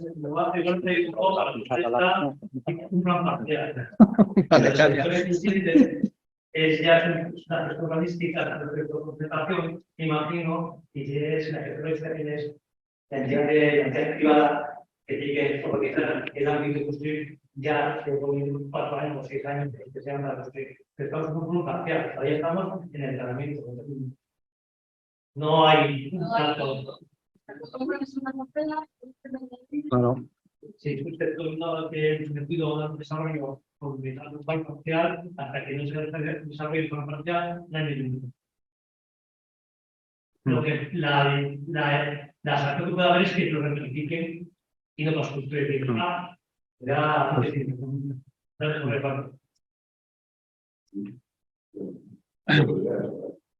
Pregúntame. No, que nos tiene. A ver, ¿qué tienes? Es que, Sí, es que, ¿qué? Y de la compra del Alavés, ¿qué nos tienes que contar? bueno, voy a contarlo y que De la compra del Alavés. el sí. caballero que está embozado ahí en su mascarilla, que me corrija si es que no tengo toda la razón. Antes me gustaría saber si entre los presentes hay socios del Alavés. Venga, levantad la mano. ¿Y del Baskonia? ¿Tú también eres socio del Alavés? Fuiste. ¿Y del Baskonia cuántos socios tenemos aquí entre nosotros? ¿Hay 2 socios del Alavés o un ex socio y un socio y no hay ninguno del Baskonia? Bueno, pues esto os va a gustar. Ya. Sí, sí, has sido accionista de los dos. Podrías contar algún día y hacer un libro sobre lo que significaban las juntas de accionistas de esos clubes. Entre los dos podéis hacer un libro muy interesante. Sí, sí, ha habido juntas de accionistas que eran siempre impresionantes. En un choco, parecía un choco aquello. El Palacio de Villasoso muchas veces se parecía un choco más que un centro. Sí, sigue siendo un choco, ¿verdad? Bueno, pues voy a recordar cómo se compró el Alavés por parte del Baskonia. En 2011, y perdonadme que esté leyendo porque son datos y mi cerebro no almacena todos los datos que tiene que almacenar. En 2011, hace 11 años, después de que el ladrón y estafador Peterman dejase el Alavés sumido en la miseria, se dice que Querejeta salvó de la desaparición a nuestro club, al club de Álava, al club albiazul. Sin embargo, del bolsillo de Querejeta y del Baskonia solo salieron 400.000 euros. 3 empresarios alaveses, no voy a dar sus nombres, pusieron otros 2 millones que hacían falta para comprar la mayoría de acciones del Alavés. Y hoy día el Baskonia posee más del 80% de las acciones de Alavés. Y ya que sois alavesistas, decidnos para qué han servido esa compra. Para comprar el BAC, por ejemplo, y para hacer que florezca más un equipo que el otro. Pero no voy a meter aquí en cuestiones deportivas sobre quién de los dos clubes es el que hay que defender más, porque yo siempre pienso en el ciudadano. Un ciudadano o ciudadana que puede ser aficionado o no al deporte, que puede ser socia o no, pero que igual necesita más ese dinero, que para algunos es gratis conseguirlo y para otros, siempre me acuerdo de lo que sufren con un sueldo de miseria los empleados contratados dentro del Instituto Foral de Bienestar Social, por ejemplo. ¿Cuánto cobran? ¿Cuánto trabajan? Para otros, sin embargo, hay barra libre.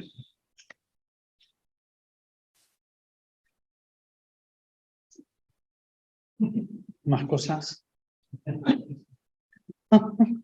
Nos ha perdonado. Nos vamos a hacer de tu equipo. Has dicho que se iban a hacer campos de fútbol. Anteriormente no iban a hacer un tipo hotel o residencia para estudiantes o algo así. No, ahí, en el campo de fútbol dice que iban a hacer ahí un tipo de residencia, no levantando muchas alturas y tal, pero un tipo de residencia. Yo recuerdo esa residencia que iban a convertir el CREA en su día. Habían hecho una oferta a ver si la Universidad de Deusto incluso convertía eso en una facultad en la que pudiesen venir artistas que residiesen ahí, y al final se frustró, que por cierto era un negocio estupendo para gente de ciertos partidos, uno de ellos Pache Mazábal, que habían conseguido alquilar esos terrenos a ver si conseguían dar el pelotazo, pero la cosa no salió bien.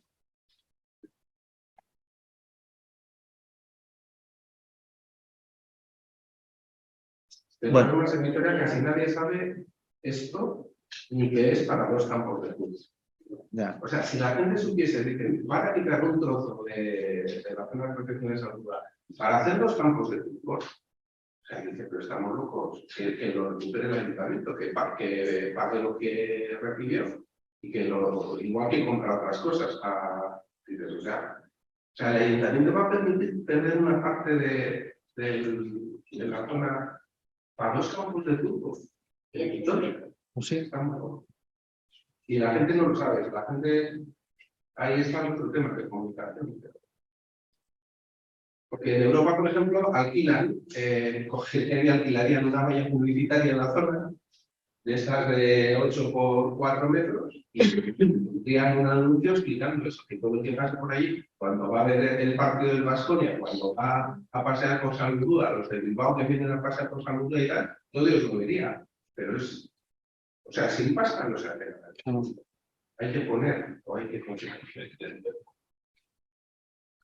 Un placer, yo recomiendo por no tener.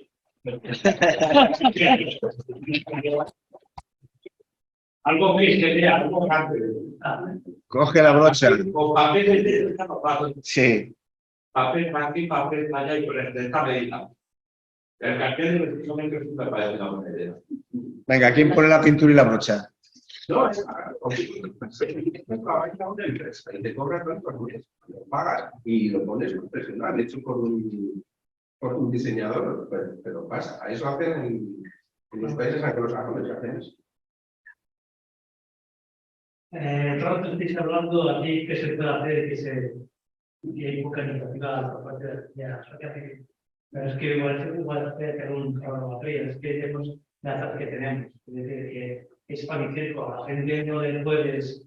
Los políticos ganan partidos, los políticos que nos quedan la serie del ayuntamiento es porque están con el Vasco y Alavés con el tema del circo. Es decir, que la gente no lo puede quitar de Vasco y Alavés, toda la gente.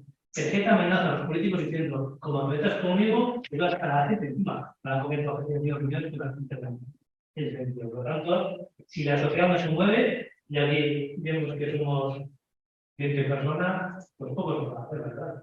Aparte de hacer la llamación, de hacer las políticas. Eso ya es fundamental.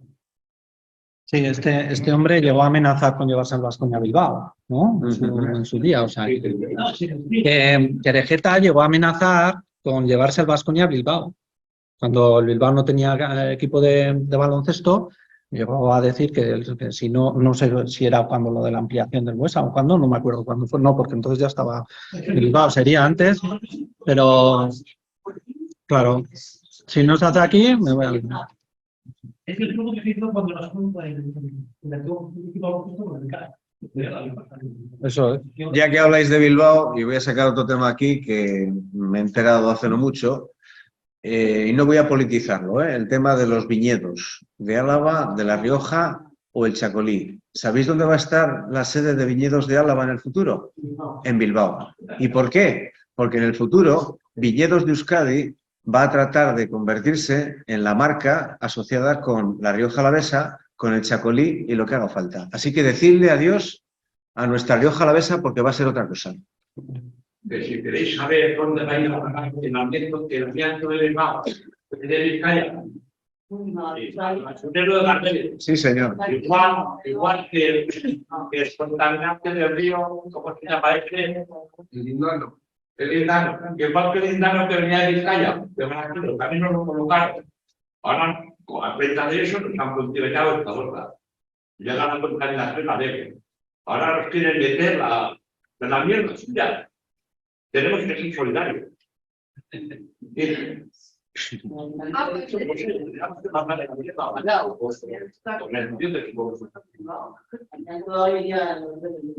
No, pero el amianto que hay en Gardelegui está demostrado que venía de Vizcaya. Sí. Sí. El lindano, perdón, eso, el amianto no, el lindano, perdón.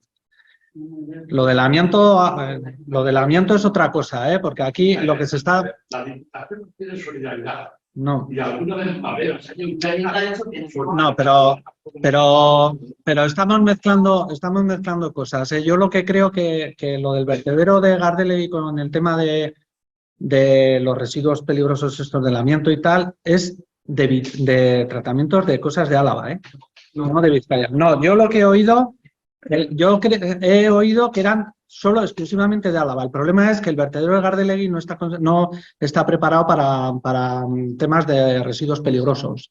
Y entonces por eso Hurtaran ha dicho que no, pero en ningún momento, yo por lo que he oído y por lo que tengo entendido, se estaba hablando de traer cosas de Vizcaya. Se estaba hablando de traer cosas de aquí que las estamos mandando fuera. Porque el vertedero de Gardelegui no está preparado para tratamiento de amianto y demás, ¿vale? No, yo no había oído eso.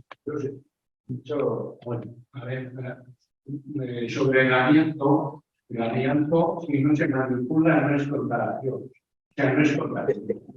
Pero si se manipula, pues como los vidrios o las arenas celícidas y tal. Hay mucho amianto aquí en Vitoria, pero al tener hay que buscarle una colocación, a mí que cada uno lo deje donde pueda. Pero no es contaminante. El problema que tiene de contaminación es el gas metano que está echando. Hay mucho gas metano porque había un motor que consumía que hacía energía y lo pararon porque decía que las eléctricas le pagaban un poco por eso. Ahora yo no sé si eso se está quemando o no se está quemando. Simplemente yo en la Gardelegui no se deja entrar a nadie. Pero si eso no se está quemando, eso sí que es contaminante. El metano que se está escapando de la carretera. Luego, el tema de eso, si se coloca esto, no tiene ningún peligro. Pero el Gardelegui en sí es una bomba. No está legal. Bueno, de nunca, porque es que no se puede legalizar. Ahí se está echando de todo y la Comunidad Europea eso no lo permite tener vertederos en Chile. Ni como el otro que se envió del programa. Eso ya hemos pasado bastante. En los excavadores de Álava tuvimos muchas reuniones con el gobierno vasco. Lo que están buscando es empresas de su puebla. Para que hagan los vertederos, porque es un problema el vertedero. En vez de reciclar, se echa un vertedero, y hay muchas cosas que se pueden reciclar y no se recicla. Entonces, ahí estamos. Eso es un negocio y luego pasa lo que pasa con el vertedero de Vizcaya y estuvimos en un tiempo para que había vertederos legales los llevaría a la dirección el gobierno vasco y dijo, es que no tenemos pedidos. Y nos informamos por la parte y había 35 solicitudes para que sean unos vertederos legales que lo lleven la administración, que cobre lo que tenga que cobrar y ya está. Pues no, eso no se hace. Se hace, pues lo que pasó ahí en Zaldivar, pues es lo que no era un lugar para un vertedero. Y está metido ahí toda la gente que os podéis imaginar. Hijos, cuñados, parientes, de lo más importante de Vizcaya. A ver, el mayor presupuesto de todos los ayuntamientos importantes es la basura. Y es un negocio. Aquí se habla mucho de reciclar, porque es otro negocio, el reciclaje, pero de lo que no se habla es de la reducción y la reutilización, porque eso no es un negocio. Y nosotros, desde los movimientos conservacionistas y ecologistas, siempre hemos hablado de las 3 Rs, pero de las 2 primeras son fundamentales, que es reducir. Claro, reducir no es un negocio para nadie. Y reutilizar, que tampoco es un negocio para nadie. Entonces, el reciclaje sí es un negocio y como se lleva bien, porque hay que hablar de sostenibilidad, de desarrollo sostenible y tal, pues todo el mundo al reciclaje.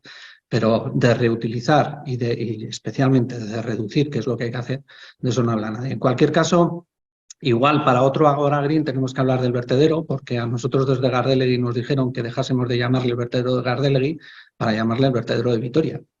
Porque claro, los de Gardelegui, supongo que algo de basura de Gardelegui irá al vertedero, pero una mínima parte, ¿no? Entonces siempre hablábamos del vertedero de Gardelegui porque está allí, pero ellos decían, pues igual tenéis que empezar a llamar.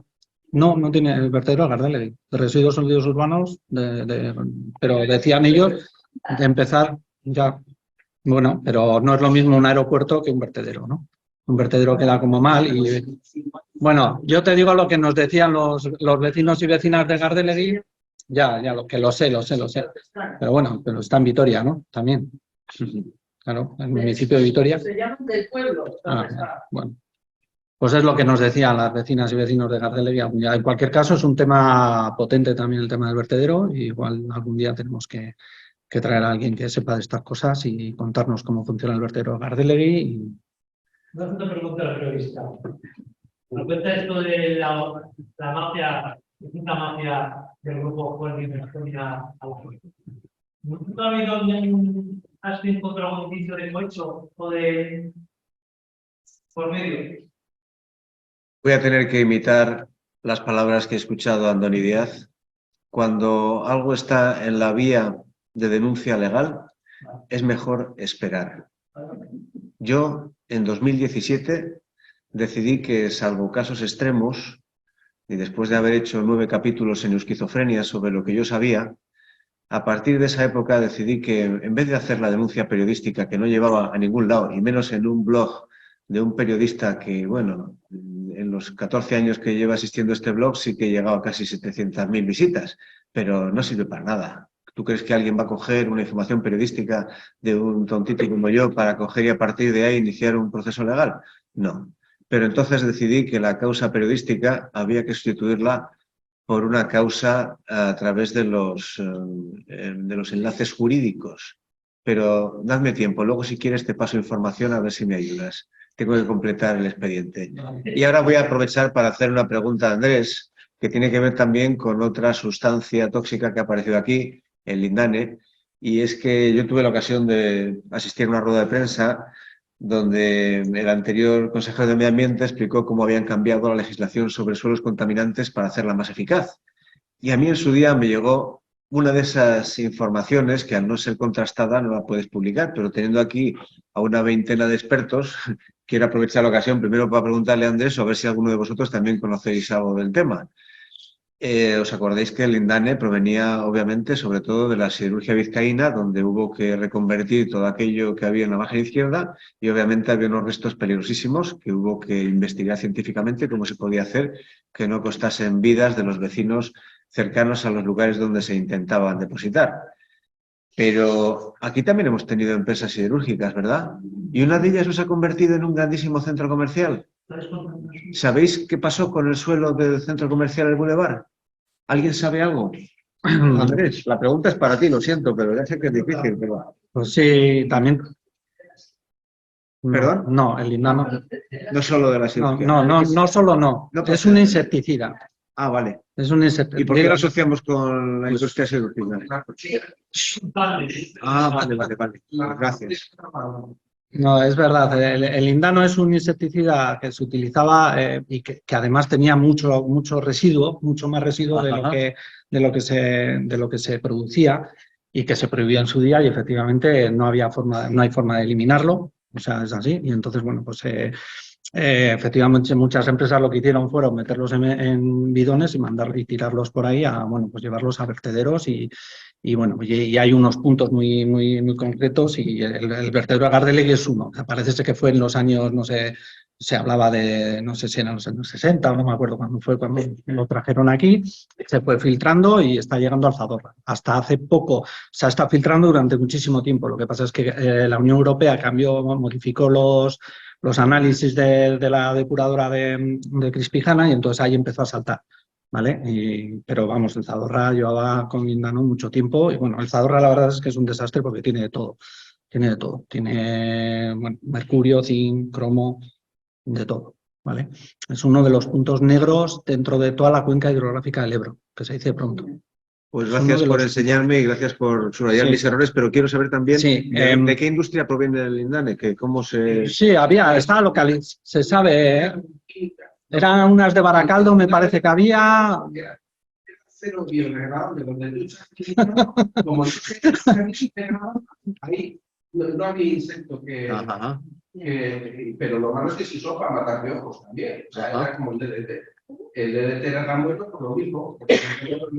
A ver, de eso hay, se sabe exactamente qué presas tenía Lindano, había en Galicia, había en el País Vasco, había, no me acuerdo ahora dónde va. Eso, Ecologistas en Acción tiene bastantes informes sobre el tema y Ecologistas en Marcha también ha trabajado bastante el tema. Yo no estoy en ello muy puesto, pero vamos, eso si necesitáis algún día de información sobre eso está todo, pero se sabe exactamente qué puntos eran, qué fábricas eran y lo que no se sabe es cómo repartieron los residuos. Ya. Eso no se sabe tanto, ¿vale? Se sabe algunos puntos porque han aparecido en algunas zonas mucha contaminación por lindano, entre ellas Gardelegui, pero en otras zonas de Vizcaya también, en Galicia y me parece que en la zona de Huesca me parece que también hay alguna zona también con bastante esto y se sabe de dónde procedía, ¿vale?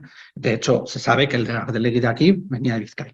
¿Vale? No venía de Forjas, Alavesa ni tal, pero sí que es cierto que, bueno, se supone que los suelos contaminados, en todo lo que se está construyendo en Olarizu ahora, eso, ahí estaba la Bayer, tela, pero se supone que se ha descontaminado.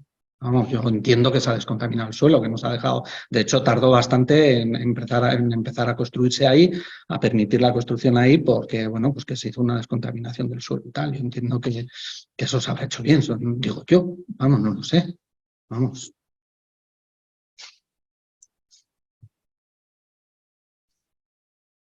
¿Y se Pues, sabe dónde fueron los Forjas? ¿cómo, perdón? ¿Se sabe dónde fueron los suelos de Forjas? ¿O se quedaron debajo de los... Es que yo oí en este tiempo que aquí no es subterráneo porque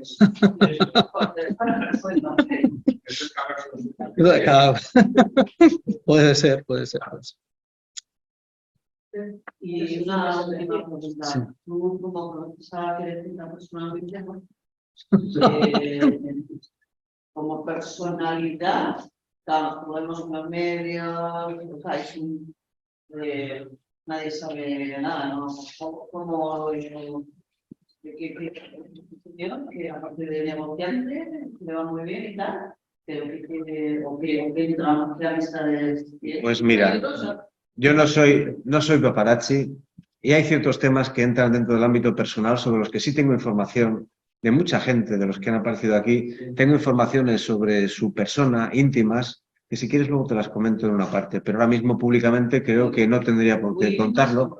No, pero yo sí, vamos, a veces te llegan noticias. Ahora, por cierto, ya sabéis que hay un rumor extendido en todo Euskadi de dos supuestas rupturas matrimoniales que son los comentarios de la máquina del café que sirven para que la gente se gaste el tiempo pensando en tonterías. Entonces, vamos, y además en el ámbito personal, salvo que tenga una trascendencia pública, política y tal, esas situaciones yo prefiero no comentarlas, aunque almaceno unas cuantas después de 37 años ejerciendo el periodismo aquí en Vitoria. Y me acuerdo ahora de una situación que aprendí pues, en los años 80 a través de un periódico que entonces era el periódico por excelencia. Como aquí el Correo es la Biblia de Euskadi, de Álava y de Vizcaya por lo menos, en los años 70 la Biblia se llamaba El País. Y había una estrategia que era muy inteligente por parte de los dueños del periódico, de Prisa, y es que ningún periodista continuaba en la misma sección más de 9 años. ¿Por qué? Acababa sabiendo demasiado. Y eso a veces no es bueno. Y los 37 años que llevo yo aquí en un medio como Prisa se habían convertido en solo 9. ¿Para qué? Igual para trasladarme a Murcia, donde estaría seguramente más tranquilo el poder político. No porque yo haya conseguido que cambie el sentido del voto de nadie, ¿eh? Eso también es cierto. Soy un periodista pequeñito.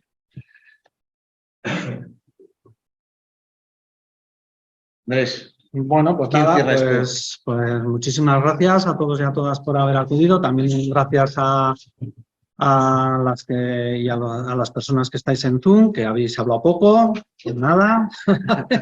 Y nada, pues el próximo Agora Green ya os contaremos a ver de qué hablamos y de que muchísimas gracias a todos y a todas por haber venido y sin más.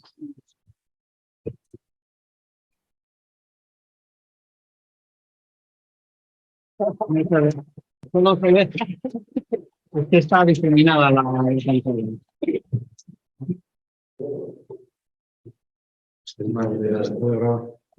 Sí, ya.